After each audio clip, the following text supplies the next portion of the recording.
రోజువారీ నా జీవితం ఒకవైపు ప్రిపరేషన్స్, ఇంకోవైపు ఆలోచనలు, ఇంకోవైపు పరిస్థితులు, ఇలా చూస్తూ వెళ్తూ నా జీవితంలో పోల్చుకొని చూసే వాళ్ళు మీలో కూడా ఉండే ఉంటారు. ఒకసారి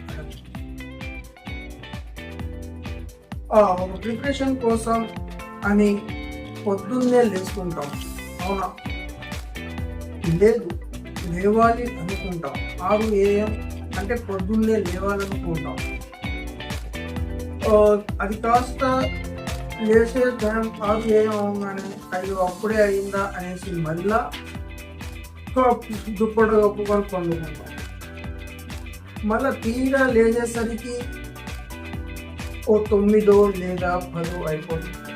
అంతలోనే ఏం చేసేదేం లేక ఇక లేచి వాష్రూమ్కి వెళ్ళి ముఖం కడుక్కొని తినేసరికి ఇదంతా జరిగేసరికి 11 అయిపోతుంది.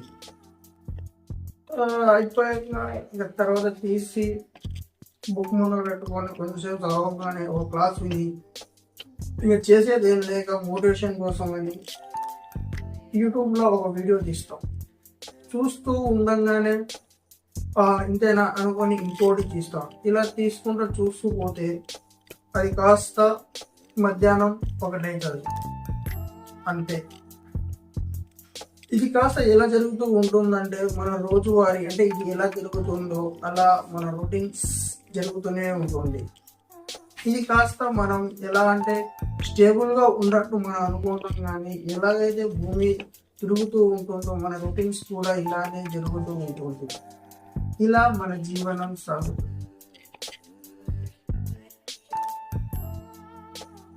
సో అవును, మీకు ఒకటి తెలియాలి, అంటే ఆఫ్టర్ లంచ్ ఏం చేస్తాము అనేది నెక్స్ట్ ఎపిసోడ్లో కలుసుకుందాం. అంతవరకు బాయ్.